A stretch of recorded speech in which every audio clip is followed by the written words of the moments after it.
Teenagers as a group are really susceptible to mental health challenges and to mental illness. Do you remember what it was like to be a teenager and navigate all the things you were going through back then? There are social pressures, very real concerns around economic factors. Children are aware of when families are struggling. There are family challenges around things like divorce or reforming of family units, peer pressure, and what all of that looks like. In a South African study, 24% of students between grades 8 and 11 had reported feelings of depression, hopelessness, anxiety. A further 21% had attempted suicide at least once. I form part of that statistic. Between the ages of 14 and 15, an even more worrying statistic is the high prevalence of depression that's been reported. 41% of those children have been diagnosed with some form of depression. Further 16% had experienced anxiety and 21% some form of post-traumatic stress disorder. That's South African children between the ages of 14 and 15. Note that this study was taken in 2018. That was pre-COVID and all of the additional challenges that throws up. So what do we do as parents? One thing that comes up in any article that you read or any post or site that you visit is the importance of making sure that your children know that they can speak to you about these things. It's having that connection. But that's easier said than done. One of the ways in which we preclude that is by sometimes being dismissive of what our children may be experiencing.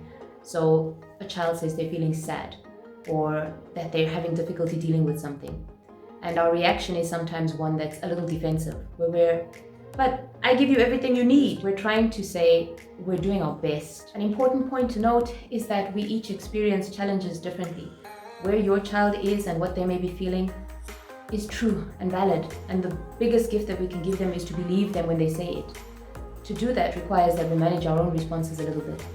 If your child's going to connect and feel that they can speak to you about things, then you need to practice cultivating that neutral reaction. You may need time to think about what it is that they're saying. You may need time to process it. And it'll take a while to get to the point of, when I was a child, not being a conditioned response. Lord knows I had to work on that. But it's important that your child feels that they can approach and speak to you. In talking to my daughter, she mentioned that that's one of the reasons that she often defaults to friends that I may or may not think are the best for her, because her friends believe her when she says she feels a certain way about something. They don't try to convince her not to feel that way by pointing out how much worse it could be.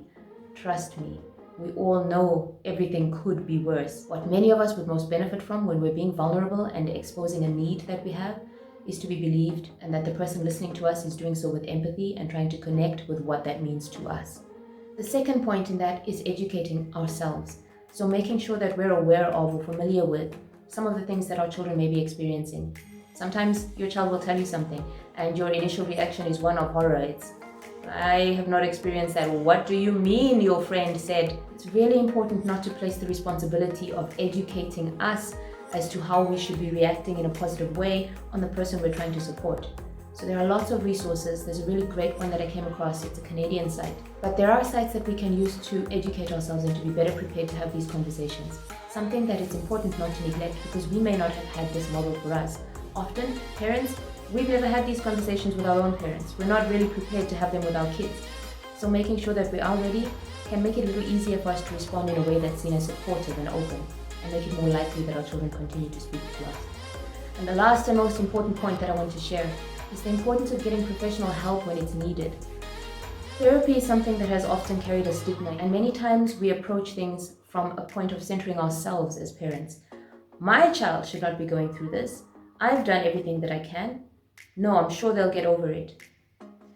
Although depression and other forms of mental illness are really common in teenagers, much more than we possibly think, because we dismiss what they're experiencing as being, oh, teenagers are like that. It is a condition that is extremely treatable.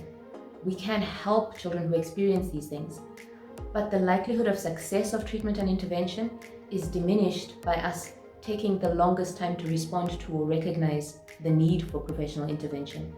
If your child says to you that they feel they need help dealing with something, then they need help dealing with that thing. That's one of the most important components in believing someone when they say they're experiencing something.